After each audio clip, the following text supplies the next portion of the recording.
The rain had started just as Peter was closing up for the night. It wasn't heavy, but a steady, cold drizzle, the kind that seeped into your bones and made everything feel gray. It mirrored his mood perfectly. He stood behind the counter, wiping down the surfaces that didn't really need cleaning. The clink of the keys in his pocket was a constant reminder of what was about to happen. The restaurant, the one he had poured his life into for over 15 years, was about to slip through his fingers. There wasn't anything left to fight with. He was out of time, out of options, and nearly out of hope. Tomorrow, the bank would be coming to assess the property, and soon after, it would be sold to cover his mountain of debts. The bills had stacked up over the past few years, a consequence of the economic downturn, rising food costs, and an accident that left his wife, Maria, bedridden. His heart ached as he thought of her, of how the stress had affected her health. She was the one who always believed in him, always told him that they could pull through anything. Now, bedridden and fragile, she rarely spoke anymore, just staring out of the window of their small house, lost in her own world. His failure weighed heavily on him, not just for losing the restaurant, but for the way it had slowly chipped away at the person he once was, the husband Maria had once known. Peter was startled out of his thoughts by a knock on the window. He turned his head to see a figure standing just outside the restaurant, looking in through the glass. It was a man, scruffy, dirty, with a long coat that barely held together. Beside him was a small girl, no more than 9 or 10, her hair matted and wet from the rain. She clung to the man's side, shivering. For a moment, Peter considered ignoring them, the weight of his own troubles too heavy to care about anyone else's. But something tugged at him. It wasn't pity, not exactly. It was something deeper, something he couldn't quite explain. With a sigh, Peter walked over to the door and opened it slightly, just enough to feel the cold breeze hit his face. The man looked up at him, eyes hollow with exhaustion, the kind Peter recognized immediately. The look of someone who had been beaten down by life again and again. "Sorry," the man said, his voice rough and broken. We don't mean to bother you. It's just, my daughter's hungry. We haven't eaten all day, and I saw your lights still on." Peter hesitated. Business was terrible, and giving away food was the last thing he should be doing. But the way the little girl looked up at him, her eyes wide and pleading, made it impossible to say no.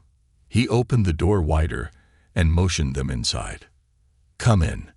It's warm in here," he said quietly. The man offered a small, grateful nod, and they shuffled inside. Peter could see the girl's lips were blue from the cold. He glanced back at the empty restaurant. Not a single customer had walked in all day.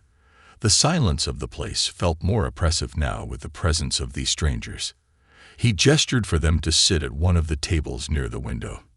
And without a word, they sank into the chairs. Peter disappeared into the kitchen, where he began putting together a couple of plates.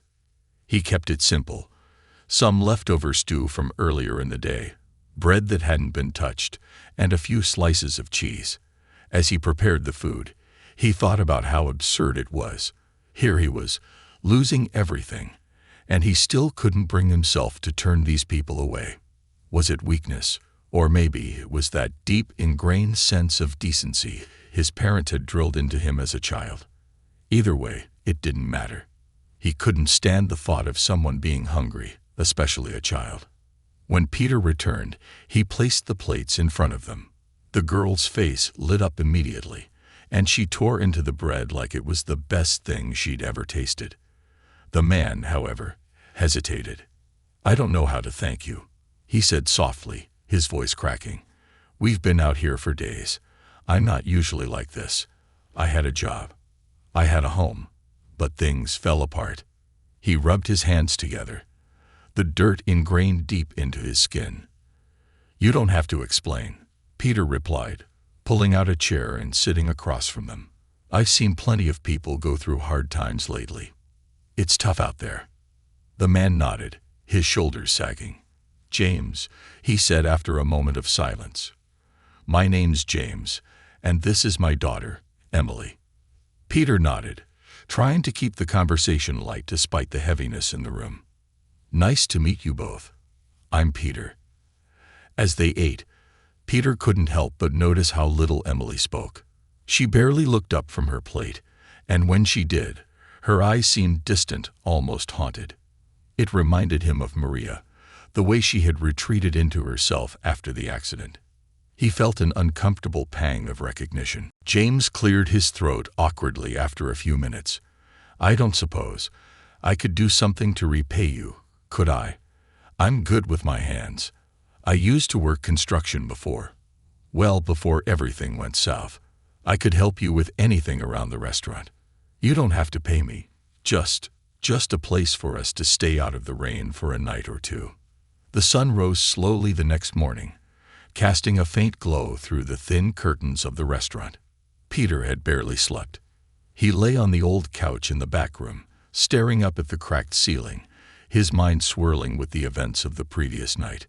James and Emily were still asleep in the storage room, their quiet breathing the only sound in the otherwise silent building. The restaurant, his pride and joy for so many years, felt like a ghost town, and it mirrored the emptiness Peter felt inside. He knew that today would be one of the last days he had the keys to this place. The bank would come soon, assess the property, and begin the process of foreclosure. It was inevitable. All of his efforts, all of the years he'd spent building this business, were about to vanish like smoke. But somehow, the weight of that loss wasn't the only thing on his mind this morning. Something else tugged at him. James and his daughter, still sleeping under his roof, depending on him for shelter. Peter sat up slowly, groaning as his stiff back protested. He wasn't a young man anymore, and the stress of the last few years had aged him more than he cared to admit. As he moved toward the small kitchen, he heard the soft creak of the storage room door opening. James emerged, rubbing his eyes and stretching his arms like a man who hadn't had a proper night's sleep in years. Emily followed close behind, her small frame hidden beneath the oversized jacket she wore. Morning, James mumbled, his voice still thick with sleep. I hope we didn't wake you. Peter shook his head, waving off the concern. No, I was already up. Couldn't really sleep much. James gave him a small, sympathetic smile. Yeah, I get that. There was a brief silence between them, the kind of awkward pause that comes when two people are unsure of how to navigate an uncertain situation. Peter glanced at Emily, who was standing quietly by her father's side, her eyes still wide with a mix of curiosity and fear. She looked like she wanted to speak, but didn't quite know how to. Peter felt a pang in his chest again, the same feeling he'd had last night when he saw her huddled in the rain. He cleared his throat, trying to shake off the heaviness of the moment. I was thinking, he began, that maybe we could start cleaning up the place. It's been a while since I had any help around here, and if I'm going to go out, I might as well go out with the place looking decent. James nodded quickly, grateful for something to do. Of course, whatever you need. We'll help in any way we can. Peter wasn't entirely sure why he was offering to let them stay and work with him. Maybe it was out of a sense of pity, or maybe it was something deeper, something he didn't want to admit. But whatever the reason, it felt right in that moment. At least he wouldn't be going through this alone. Peter stared at him, a mixture of pity and disbelief filling his chest. He was about to lose the restaurant in a matter of days. There was nothing left to salvage. Still, the idea of turning them away, of seeing that little girl back out on the streets in this weather, gnawed at him. He let out a long sigh, rubbing his eyes in frustration. You can stay the night, Peter said, his voice hoarse. But I don't know how much longer I'll be here myself. This place, it's going under. Soon, I'll be out on the streets too. James's eyes flickered with something Peter couldn't quite place. Maybe it was empathy, or maybe it was relief, knowing he wasn't the only one facing ruin. Either way, he didn't press further, just nodded solemnly. As the night wore on, Peter found himself talking more to James, sharing bits and pieces of his life, the struggles of trying to keep a failing business afloat, The guilt he felt over not being able to take better care of his wife. It was strange, but talking to this stranger made things feel less unbearable. James listened without judgment, without pity, which was something Peter hadn't experienced in a long time. Eventually, the conversation died down, and Peter showed them to the small storage room in the back where they could sleep for the night. It wasn't much, just a couple of blankets on the floor, but it was warm and dry. As Peter locked up and turned off the lights, he stood at the window for a moment, staring out at the rain-soaked streets. A heavy feeling settled in his chest, but it wasn't just the impending loss of his restaurant. There was something else, a sense that this night had changed something, though he wasn't quite sure what. They worked in silence for most of the morning, wiping down tables, sweeping the floors, and organizing the clutter that had piled up in the back of the restaurant. It was strange, having someone else in his space after so long of trying to manage everything on his own. But there was a quiet comfort in the routine, in the shared labor of keeping things in order, even if it was all about to end. Peter glanced over at James from time to time, watching how he moved with a kind of practiced ease, his hands quick and efficient despite the tiredness etched into his face. It became clear that James wasn't just some wanderer or drifter. There was something more to him, a sense of capability that Peter hadn't noticed before. He wondered what James's life had been like before he ended up in this situation, but he didn't ask. It wasn't his place to pry. Emily, on the other hand, was quiet but observant. She followed her father's every movement, imitating him as she cleaned and straightened chairs. She was clearly used to helping, but there was a sadness in her that Peter couldn't ignore. It reminded him too much of his wife Maria. The way she had withdrawn after her accident, the way she had stopped talking about the future, stopped dreaming about what could be. By midday they had made some progress, though the restaurant still felt as empty as ever. Peter leaned against the counter, wiping the sweat from his brow, when James approached him with a hesitant look on his face. "I've been thinking," James said, his voice low. "I know things aren't going well for you here, and I don't want to overstep, but I could help. I mean really help." Peter raised an eyebrow, unsure of what James was getting at. "Help how?" James glanced around the restaurant, as if measuring the place with his eyes. "I used to work in kitchens, you know. Not big ones, but small places like this. I know my way around food, and I know how to stretch a dollar. I've had to learn how to do that for me and Emily these past few years." Peter frowned, crossing his arms over his chest. "I don't know, James. This place is more than just a restaurant to me. It's my life. And it's already too late. The bank is coming. There's no saving it now." James shook his head, his expression earnest. "I'm not saying I can fix everything. I know the odds are stacked against you. But what if we could keep it going, even for a little while longer? Maybe bring in some more business, see if we can turn things around." Peter wanted to dismiss the idea outright, to tell James that it was hopeless. But the truth was, he had nothing left to lose. And as much as he hated to admit it, a part of him didn't want to give up just yet. Not with James and Emily standing there, offering to help. "I don't know," Peter said slowly, his voice filled with doubt. "It's a long shot." James nodded. "I know. But it's worth a try, isn't it? If we can bring in some more customers, maybe we can at least make enough to keep the lights on a little longer." Peter stared at him, trying to read the man's face. There was a determination there, a fire that Peter hadn't seen in himself in a long time. And for some reason, it made him want to believe that maybe, just maybe, there was a chance. A slim chance, but still a chance. "All right," Peter said finally, his voice quiet but firm. "We'll give it a shot. But don't get your hopes up."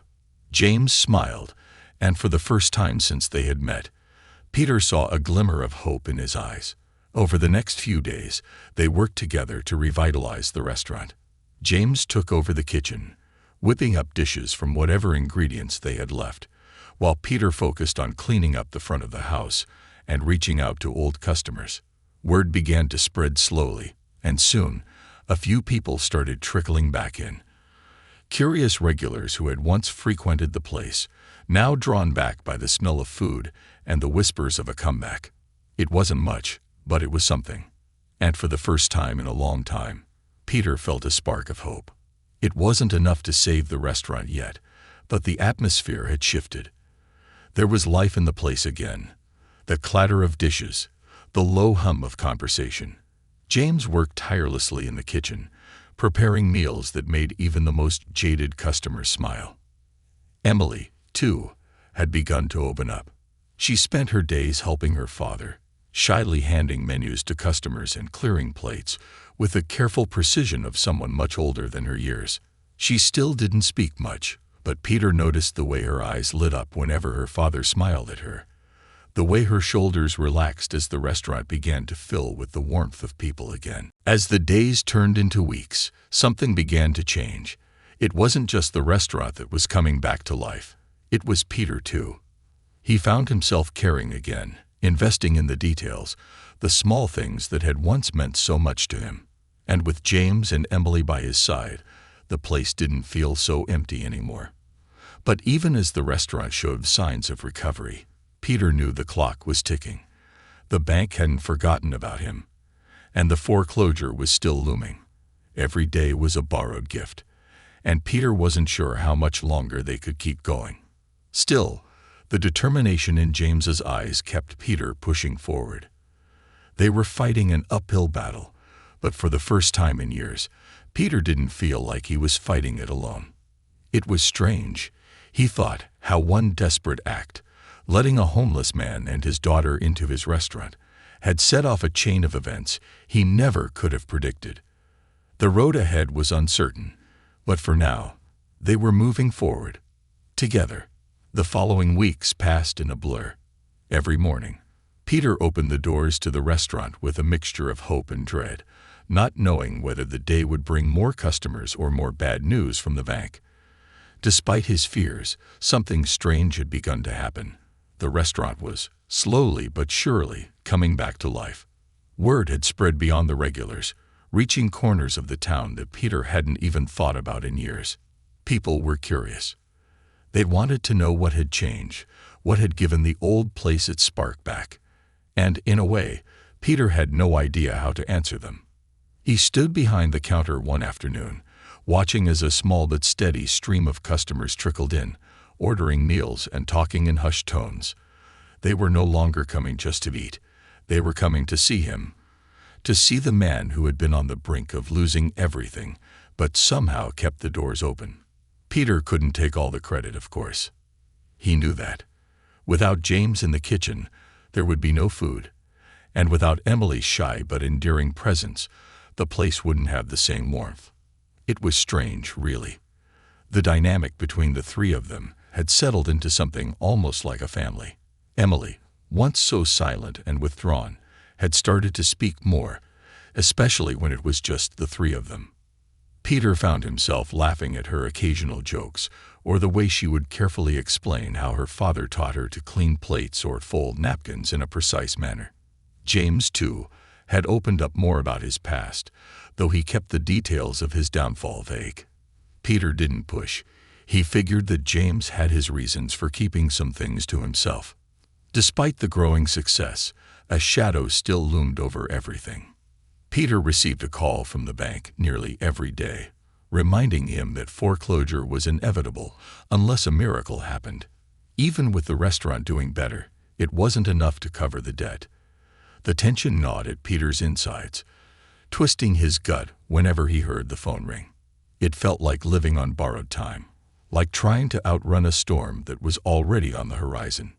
One late afternoon, as Peter was wiping down tables after the lunch rush, James emerged from the kitchen, wiping his hands on his apron.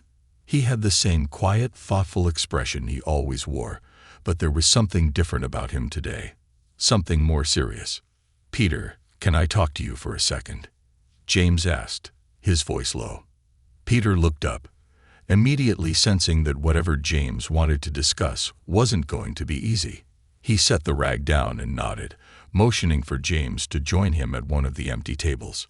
"Sure, what's on your mind?" James sat down across from him, folding his hands together on the table. He was silent for a moment, as if trying to find the right words, but his eyes told Peter everything before he even spoke. There was a heaviness in them, a burden that had been there all along, just waiting for the right moment to surface. "I know things have been better around here," James began slowly, "but I also know it's not enough. You've been kind to me and Emily, more than I could ever ask for, but I can't pretend like I don't see what's happening." Peter frowned, not entirely sure where this was going. "What do you mean?" James took a deep breath. "I know about the foreclosure, Peter. I've heard you on the phone with the bank. I know how close you are to losing the place, and it's not right for me to keep staying here like everything's okay. I don't want to be a burden." Peter blinked, taken aback. Of all the things he expected James to say, this wasn't one of them. He leaned forward, resting his arms on the table. "You're not a burden. You've helped me more than I can say. The restaurant wouldn't be where it is now without you. So don't think for a second that you and Emily are causing any problems." James shook his head, his expression pained. "That's not what I mean. I appreciate everything you've done, but this place, it's more than just a roof over our heads. It's your life. And if there's a way for me to help you save it, I need to know. I can't just sit here and wait for everything to fall apart." Peter opened his mouth to argue, but something about the way James was looking at him, earnest, almost pleading, stopped him. He let out a long sigh and leaned back in his chair, running a hand through his hair. "The truth is, James, I don't know if there's a way to save it. The debt is too big. Even with the extra customers we've had lately, it's not enough to keep up with what I owe the bank. I've been trying to figure something out, but nothing seems to be working." James was quiet for a moment, his brow furrowed in thought. Then, almost hesitantly, he said, "What if there was another way? Something you haven't considered?" Peter raised an eyebrow. "Another way? Like what?" James hesitated, glancing around to make sure no one else was listening. Then, in a voice barely above a whisper, he said, "I wasn't always homeless, Peter. I used to own something big. But I lost it all after things went south. The thing is, I still have a few connections left. People who owe me favors. If we can get just a little more time, I might be able to pull together enough money to keep the restaurant going." Peter stared at James, his mind racing. What was he talking about? How could a man who had been living on the streets possibly have connections that could save the restaurant? He wanted to believe James, wanted to trust him, but the idea seemed too far-fetched. "You're telling me you have a way to get that kind of money?" Peter asked skeptically. "And you're just now bringing this up?" James looked down at his hands, his fingers fidgeting with a small tear in his apron. "I didn't want to make promises I couldn't keep, and I didn't want to put you in a position where you'd have to rely on me for something like this. But if there's a chance, a real chance, that I can help you keep this place, I have to try." Peter sat back, trying to process everything. On one hand, he wanted to trust James. The man had proven himself time and time again over the past few weeks. But on the other hand, this sounded like a long shot, a desperate gamble at a time when there wasn't much left to gamble with. "And what if it doesn't work?" Peter asked quietly. "What if we go through all this and the bank still takes everything?" James met his gaze, his expression serious. "Then at least we'll know we tried. At least we won't be left wondering what might have happened if we'd taken the chance." Peter let out a slow breath, his mind racing with 1,000 different thoughts. He had been living on the edge for so long, scraping by day after day, just waiting for the inevitable. Maybe it was time to take a risk, to trust in something, or someone, other than himself. "All right," Peter said finally, his voice quiet but firm. "We'll try it your way. But you better be sure about this, James, because if we fall together." James nodded, relief flooding his face. "I'm sure. I won't let you down." The decision was made, And from that moment on, something shifted between them. Peter had always been a man who prided himself on doing things alone, but now, with James and Emily by his side, he realized that maybe he didn't have to carry the weight of the world on his shoulders anymore. Maybe, just maybe, this was the beginning of something new, something better. The next few days were filled with frantic preparation. James made calls, reached out to old contacts, and spent hours in the kitchen perfecting new dishes to draw in more customers. Emily worked tirelessly as well, helping wherever she could, her quiet presence a constant reminder of how much was at stake. Peter watched it all unfold with a strange mixture of hope and fear. For the first time in months, he dared to believe that there might be a future for the restaurant, a future for all of them. But even as things seemed to be improving, there was always the looming shadow of the bank, the reminder that their time was running out. One evening, after a particularly busy night, Peter sat down with James and Emily at one of the tables, the three of them sharing a meal together for the first time since they had arrived. The restaurant was quiet now, the last of the customers having left, but the warmth of the day's success still lingered in the air. As they ate, Peter couldn't help but feel a deep sense of gratitude, not just for the extra business, but for the companionship that had come out of such a desperate situation. He had started this journey thinking he was alone, but now, sitting with James and Emily, he realized that he had found something much more valuable than money or success. But just as he was about to say something, the door to the restaurant swung open, and a man in a sharp suit stepped inside, his gaze cold and calculating as he looked around. It was the bank's representative. Peter's heart sank. Time had finally run out. The moment the man from the bank stepped into the restaurant, the air seemed to change. Peter's heart pounded in his chest as he wiped his hands on his apron, trying to steady himself. He had known this day was coming, but seeing the man in the flesh, standing in the very place that had been Peter's life for over a decade, made it all too real. This wasn't just another phone call or letter from the bank. This was the end, standing in front of him with a crisp suit and an unfeeling expression. James looked up from his meal, his face hardening as he watched the bank representative walk toward the counter. Emily, sensing the shift in the room, shrank back into her chair, her eyes wide with fear and confusion. Peter forced a weak smile, trying to maintain some semblance of composure, though he felt like his legs might give out at any moment. "Mr. Sullivan," the man said, his voice as cold as his demeanor. "I'm Edward Harris from Ridgeway Bank. I'm here to speak with you about the foreclosure." Peter swallowed hard, standing a little straighter as he stepped out from behind the counter. "Yeah, I figured this was about that," he replied, his voice hoarse. Edward Harris didn't bother with pleasantries or small talk. He set a thick folder down on the counter, flipping it open with an air of finality. "As you're aware, your outstanding debts have reached a point where the bank has no choice but to take action. This restaurant will be repossessed within the next week unless full payment is made." Peter nodded slowly, the words sinking into his chest like stones. He had heard this same speech before, over the phone, and through letters, but hearing it in person felt different. Final. He didn't even have to look at the papers in the folder to know what they said. He had already memorized every detail, every crushing number that spelled out his failure. James stood up, his chair scraping the floor as he approached the counter.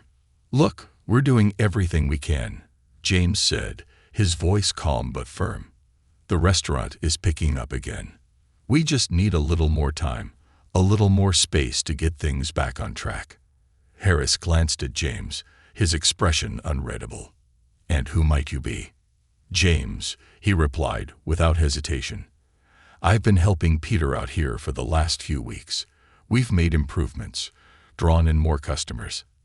If you give us a bit more time, we can turn things around." Peter appreciated the effort, but he could see the doubt in Harris's eyes. The bank didn't care about customers or improvements. It cared about money, cold and simple. Harris's expression remained neutral as he addressed Peter again. "Mr. Sullivan, I understand you've had some recent success, But as of now, it's not enough. The debt you've accumulated is substantial, and the time for extensions has run out. This isn't a matter of potential. It's a matter of numbers. Peter felt his stomach churn. He had known this was coming, but hearing it laid out so bluntly made the reality of it impossible to ignore. There was no more time. No more miracles. No matter what he and James had managed to achieve in the last few weeks, it wasn't going to be enough to stop the inevitable. Just as Peter opened his mouth to respond, James stepped forward again, more insistent this time.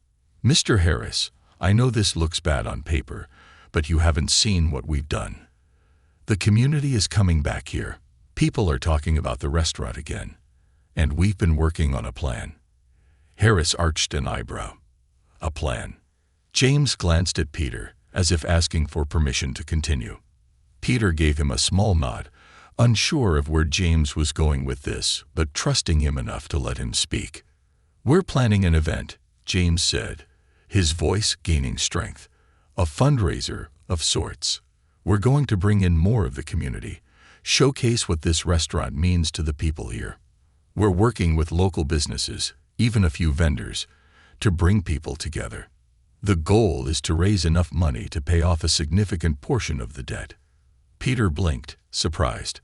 He hadn't heard about any event or fundraiser. James had never mentioned it before now, but the way he spoke made it sound like this plan had been in the works for weeks. Harris, however, looked unimpressed. "And how much do you expect to raise with this fundraiser?" Harris asked, his tone dripping with skepticism. James didn't flinch. "Enough to cover what's needed. And if we fall short, I have a few connections, people who can help bridge the gap. We just need a little more time." Harris glanced down at the folder on the counter, his lips pressed into a thin line. For a moment, it seemed like he was considering it, weighing the options in his head. But when he spoke, his voice was as cold and unyielding as ever. "I'm afraid that's not how this works, Mr. Sullivan," Harris said, directing his attention back to Peter. "The bank isn't in the business of waiting for potential outcomes. If the money isn't in our account by the deadline, we'll proceed with the foreclosure as planned." Peter felt the weight of the words settle over him like a dark cloud. This was it. There was no escaping it. No last-minute miracle that would save his restaurant. He was about to lose everything. But before he could respond, James took a step forward, his voice low and urgent. "What if I could guarantee the payment?" Harris raised an eyebrow, intrigued but clearly skeptical. "You can guarantee it?" James nodded, his jaw set with determination. "Yes, I have a way to get the money. It might not be conventional, but I can make it happen. I just need a few more days." Peter's heart skipped a beat. What was James talking about? He had no idea what kind of plan James was referring to, but there was something in his voice, something so sure and certain, that made Peter want to believe him. Harris, however, remained unmoved. "I appreciate your optimism," Harris said, his voice measured. "But guarantees are only as good as the money they promise. Unless you can produce the full amount by the deadline, the bank will proceed with the repossession." James's face tightened, frustration flickering in his eyes, but he held his composure. "I understand. Just give us until the end of the week. If I don't come through by then, you won't hear another word from me. But if I do, we save this place. Deal?" There was a long, tense pause. Peter held his breath, watching as Harris seemed to consider the offer. Finally, the man let out a small sigh, closing the folder and tucking it under his arm. "I'll give you until the end of the week," Harris said, his tone reluctant. "But if the full payment isn't made by then, this property becomes the bank's. No more extensions, no more second chances." Peter exhaled slowly, his chest loosening just a fraction. It wasn't much, but it was something. A few more days to figure out what came next. As Harris turned to leave, James nodded in gratitude, his expression calm but intense. Peter watched the man from the bank disappear through the front door, the soft chime of the bell signaling his departure. The restaurant fell into a heavy silence, the weight of what had just transpired hanging in the air. For a long moment, neither Peter nor James spoke. Emily sat quietly at the table, her eyes wide as she watched her father and Peter exchange glances. "James," Peter said finally, his voice barely a whisper, "what are you talking about? How are you going to get that kind of money?" James sighed, running a hand through his hair. He looked tired, older than he had before, as if the weight of the world had just settled on his shoulders. "I have a plan," James said softly, "but it's risky. It involves some people I used to know, people who owe me favors. I wasn't sure if I'd wanted to go down that road again, but now, I don't see another way." Peter stared at him, confusion and concern swirling in his mind. "What kind of people? What road are you talking about?" James looked away for a moment, his jaw clenched tight. Then, finally, he met Peter's gaze, his eyes filled with a grim determination. "Before everything went south, before I lost my family and ended up on the streets, I was involved in something bigger than just construction work. Let's just say I knew people who dealt in things outside the law." Peter's stomach tightened. He wasn't sure he wanted to know where this was going, but the urgency in James's voice made it impossible to ignore. "They owe me," James continued, "and if I call in those debts, I can get enough money to save the restaurant. But it's dangerous. It's not the kind of thing I'd usually do, especially with Emily involved. But this is the last chance we have." Peter's mind raced, trying to process what James was saying. He didn't know much about James's past, but this was far more than he had expected. Calling in favors from people outside the law sounded like a disaster waiting to happen. But what choice did they have? "You don't have to do this," Peter said quietly, his voice filled with concern. "We'll figure something else out. There has to be another way." James shook his head. "There isn't." Peter sat in stunned silence as James's words hung heavy in the air. The restaurant was quiet, save for the soft sound of rain tapping against the windows, an eerie contrast to the chaos churning in Peter's mind. He had known James had a complicated past. There was always something in his demeanor that hinted at a life lived on the edge. But this revelation went beyond anything Peter had imagined. Favors owed by dangerous people. It sounded like a nightmare waiting to unfold. James's face was unreadable, but his eyes held a hard edge, one that made Peter realize just how serious he was. This wasn't some half-baked plan or idle threat. James was willing to risk everything, even his own safety, to save the restaurant and repay the kindness Peter had shown him and Emily. But that was exactly what made the situation so unnerving. Peter didn't want to be responsible for dragging James deeper into whatever shady world he had left behind. Emily sat at the table, oblivious to the tension, playing with the last of her dinner, but Peter knew she could sense the unease in the room. She glanced between her father and Peter, her small hands fidgeting with the napkin in her lap. Peter felt a wave of guilt wash over him. He couldn't let this girl's life be caught up in whatever dangerous path James was considering. He couldn't let things spiral into something that could hurt them all. "James," Peter finally said, his voice low but firm, "you don't have to do this. I appreciate everything you've done, but calling in favors from dangerous people, that's not the answer. There has to be another way." James shook his head, his jaw set with grim determination. "There isn't another way, Peter. You heard the man from the bank. We have until the end of the week, and the money we need isn't going to fall out of the sky. These people I know, they're not good, but they owe me. It's a risk, I know, but I wouldn't do it if I didn't think it was the only shot we had." Peter ran a hand through his graying hair, frustration bubbling up inside him. It was one thing to fight for the restaurant, to try to hold on to what little he had left. But it was another thing entirely to get involved in something illegal, something that could put all of them at risk, especially Emily. And yet, James was right about one thing. Time was running out. The bank wasn't going to wait, and without a miracle, the restaurant was as good as gone. James must have seen the conflict in Peter's eyes, because he leaned forward, his voice softening. "Peter, I know you're scared. I am too.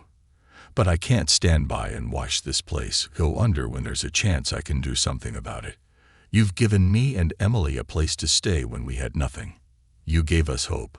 I owe you more than I can ever repay. And this is the only way I know how to make it right." Peter opened his mouth to protest again, but the words caught in his throat. What could he say? James wasn't wrong.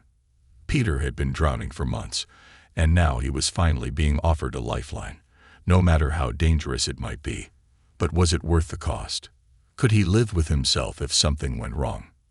The silence stretched between them, thick with uncertainty, until Emily's small voice broke through. "Daddy, are we going to be okay?" Peter's heart clenched as he looked at her, her big, innocent eyes filled with questions she was too young to understand. James turned to her, his face softening as he reached out and took her hand. "We'll be okay, sweetheart," James said quietly. "I promise." The conviction in his voice shook Peter to his core. There was no turning back now. James had made up his mind, and Peter knew there was nothing he could say to change it. If James was determined to take this risk, then Peter would stand by him. But that didn't mean he had to like it. "All right," Peter said, the word coming out heavy, like a boulder settling in his chest. "If you really think this is the only way, then we'll do it. But you need to be careful, James.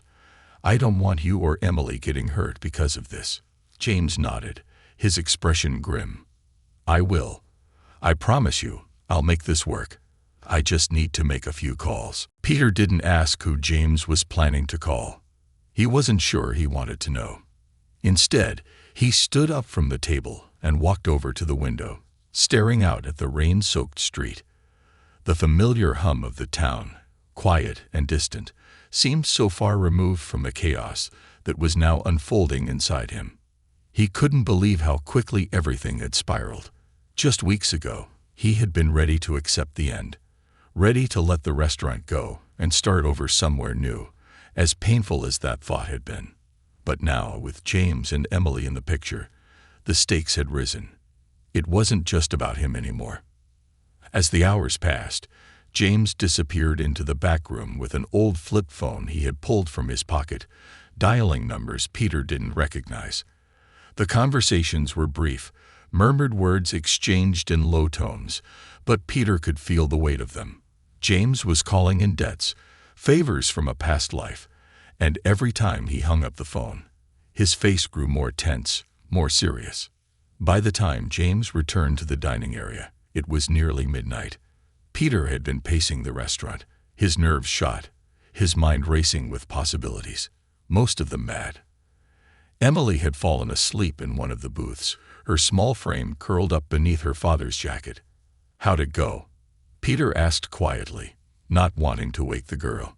James leaned against the counter, rubbing the back of his neck. "It's done. I've got a few people who've agreed to help. It's not going to be easy, but if everything goes the way I think it will, we'll have the money by the end of the week." Peter wanted to feel relieved, but the weight of James's words settled heavily on his chest. "What's the catch?" James gave him a tired smile. "There's always a catch. They're not doing this out of the kindness of their hearts. I'll owe them, and it won't be small. But if it saves the restaurant, it'll be worth it." Peter's gut twisted at the thought. The idea of James getting dragged back into the kind of life he had clearly tried to escape was unbearable. But he also knew that, in this moment, they didn't have the luxury of turning down help, no matter where it came from. "And you trust them?" Peter asked, though he wasn't sure he wanted to hear the answer. James hesitated for just a second too long. "I trust them to do what they've promised, but we'll have to watch our backs." Peter let out a long breath, his hands shaking slightly. "I don't like this, James. Not one bit. But if this is the only way—" "It is," James said, cutting him off gently. "I wish it wasn't, but it is." Peter nodded, though the knot in his stomach only tightened. He wasn't sure how they had gotten here or how they were going to get out of it. All he knew was that the next few days were going to be the longest of his life.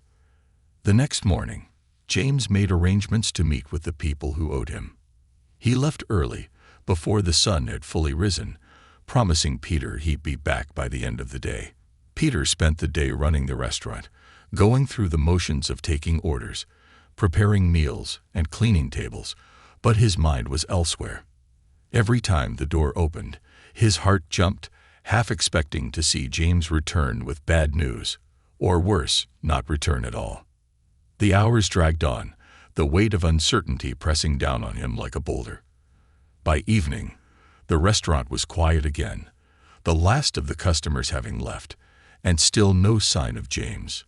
Peter stood at the window, staring out into the darkness, his hands trembling as he waited for any sign of his friend. Finally, just as the clock struck midnight, the door creaked open, and James stepped inside, his face pale and drawn. He looked exhausted, his clothes damp from the rain, but there was something else in his eyes, something Peter couldn't quite place. Peter rushed to his side, his heart racing. "What happened? Did you get the money?" James nodded, but his expression remained grim. "I got it, but there's more to this than I thought. They want something in return." Peter felt a chill run down his spine. "What do they want?" James hesitated, glancing at the sleeping Emily in the booth. When he finally spoke, his voice was barely a whisper. "They want me to do one last job for them. Something big." Peter's blood ran cold. He knew what that meant, and it wasn't good.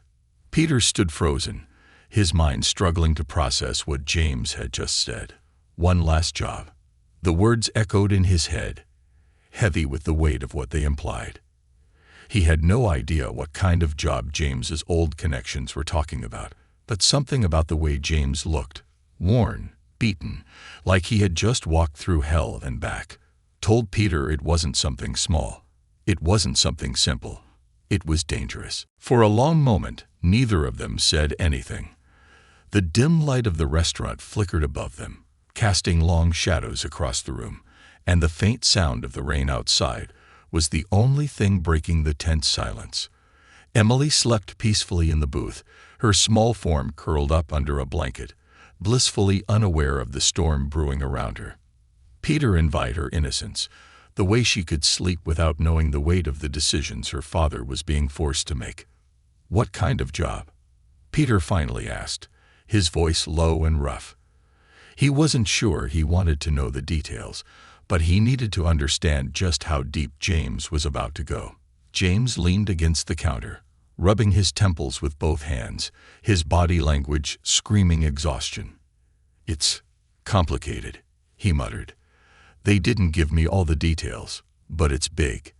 They need me to help with a job that involves moving some merchandise, high-value stuff. They said if I do this for them, we'll be square, and they'll give me the money to save the restaurant." Peter's gut twisted. "What kind of merchandise, James? Are we talking illegal goods?" James hesitated, glancing at Peter with a haunted look. "I don't know for sure, but yeah, probably. It's definitely not legit. These guys, they're not the kind of people who deal in clean business." Peter felt like the air had been sucked out of the room. The last thing he wanted was for James to get caught up in something that could put him in danger, or worse, land him in prison. And yet he knew that James wasn't the type to back out once he had made a decision. The man had already sacrificed so much just to get this far, and now, with his daughter depending on him, he wasn't about to walk away. But still, the thought of James diving back into a criminal world, even for a good cause, made Peter's stomach churn. He looked at James, the man who had worked alongside him for weeks now, the man who had breathed new life into his failing restaurant. He was more than just a drifter or a beggar. He was a friend, and Peter couldn't just stand by and watch him get sucked into something so dangerous.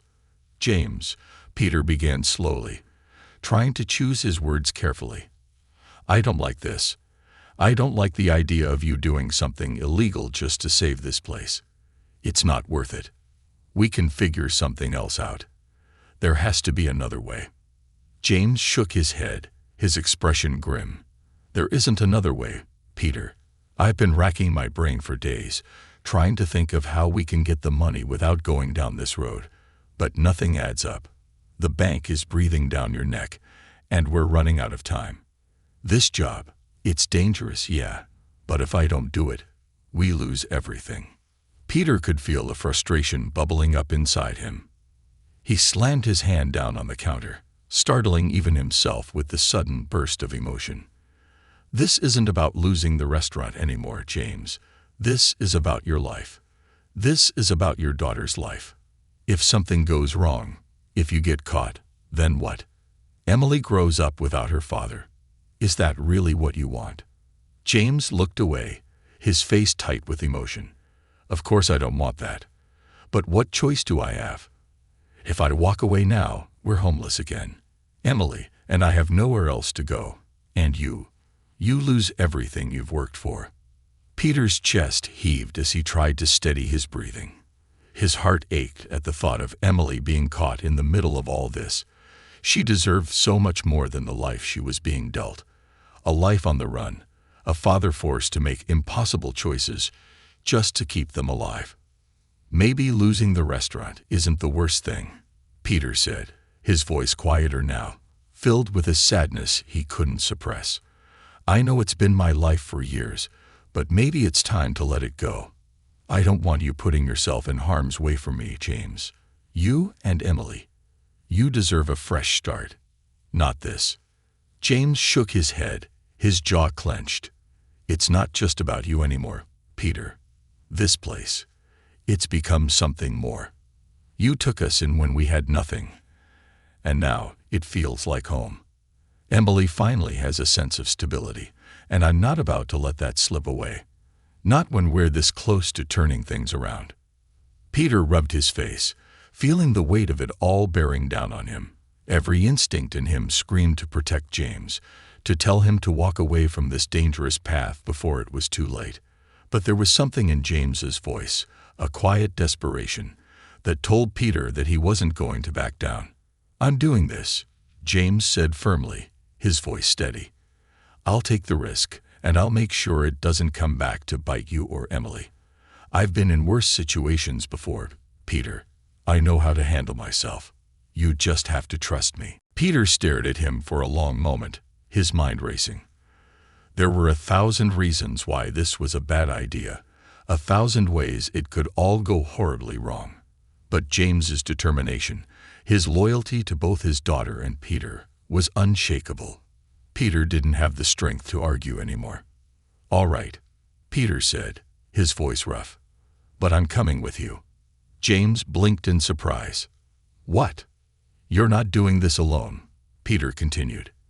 "If you're going to put yourself at risk for me, then the least I can do is stand by your side. We're in this together, for better or worse." James opened his mouth to protest, but Peter cut him off. "Don't argue. You're already doing more than enough by sticking your neck out. I won't let you carry this burden alone." There was a long pause as James studied Peter's face, searching for any sign of hesitation.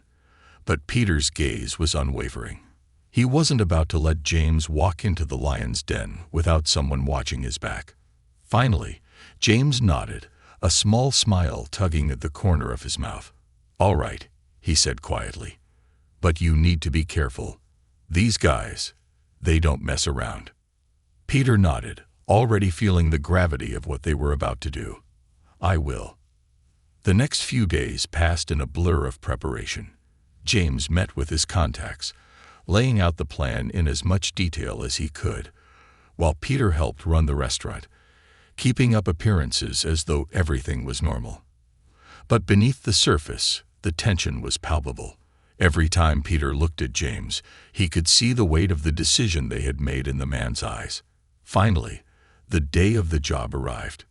Peter and James left early in the morning, leaving Emily with a trusted neighbor who had no idea about the danger they were about to walk into. Peter's heart raced as they drove through the city, the streets passing by in a blur. He couldn't shake the feeling that they were heading towards something they couldn't come back from.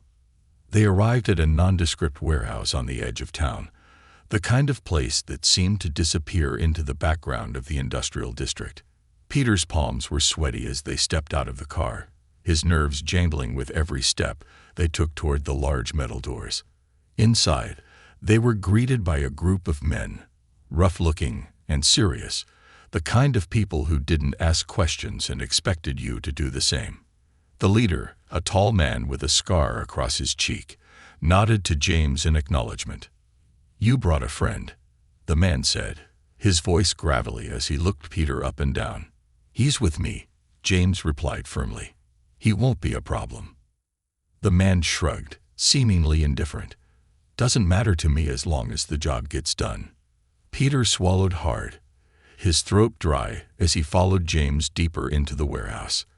The job was simple in theory: help transport a shipment of high-value goods to a secondary location. But Peter could feel the tension in the air, the unspoken threat that loomed over every step they took. This wasn't just a business deal.